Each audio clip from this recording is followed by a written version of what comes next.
కానూరు ప్రధాన రహదారి ఆక్రమించబడిన డ్రైనేజీల కారణంగా వర్షపు నీరు నిలబడి ప్రయాణికులకు అసౌకర్యం కల్పిస్తున్న నేపథ్యంలో ఎమ్మెల్యే బోడ ప్రసాద్ తానేరందల్లోకి దిగి రహదారిని బాగు చేపించారు.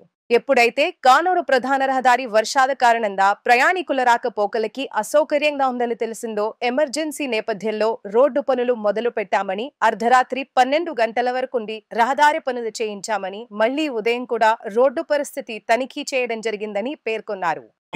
ప్రధాన రహదారి గత సంవత్సరం వరదలప్పుడు కూడా ముంపుకు గురయ్యి దాదాపు 3 అడుగులు 4 అడుగులు లోతులో నీరు చేరిపోయింది.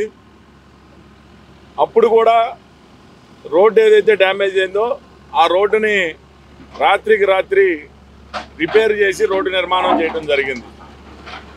మళ్ళీ సంవత్సర కాలం తర్వాత మొన్న ఒక్కరోజు కురిసిన అధిక వర్షం వలన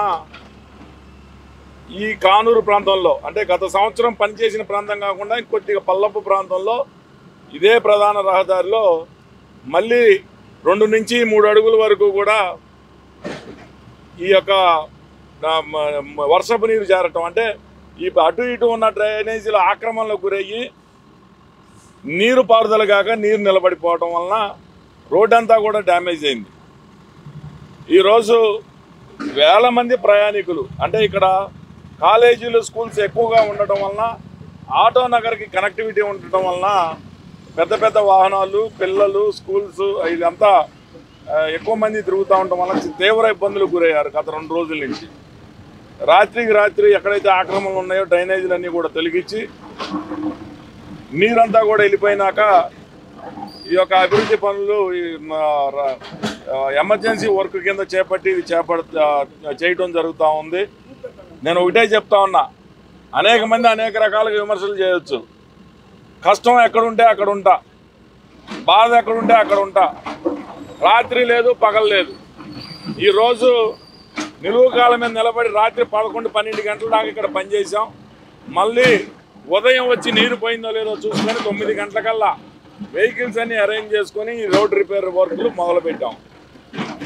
విమర్శించే వాళ్ళకి తెలవాలి గతంలో ఏం జరిగింది, ఇప్పుడేం జరుగుతుంది ఈ గ్రామంలో అనేది. తప్పకుండా కానూరు కానీ ఈ మున్సిపల్ పరిధిలో ఏమైతే అభివృద్ధి కార్యక్రమాలు ఉన్నాయో, ఎక్కడ ఇబ్బందులు ఉన్నాయో, చాలా ఇబ్బందులు ఉన్నాయి కాదంట్లా, అన్నీ ఒకేసారి పరిష్కారం చేయలేం. ఒకటొకటిగా ప్రధానంగా ఎక్కడైతే తీవ్ర ఇబ్బందులు గురవుతా ఉన్నారో ప్రజలు, ఆ సమస్యలన్నీ ఒక్కొక్కటి పరిష్కారం చేసుకుంటాం. ఇక్కడ గతంలో ఉన్న పాలకులు, స్థానిక పాలకులు వాళ్ళ ఇష్టానుసారం అభివృద్ధి అనేది ఒక పద్ధతి ప్రకారం చేయకుండా ఇష్టానుసారం దీన్ని గాలికి వదిలేశారు. ఇది ఒక గాడిలో పెడతాం. తప్పకుండా ఈ 4 సంవత్సరాల్లో పూర్తి స్థాయిలో అభివృద్ధి చేస్తాం.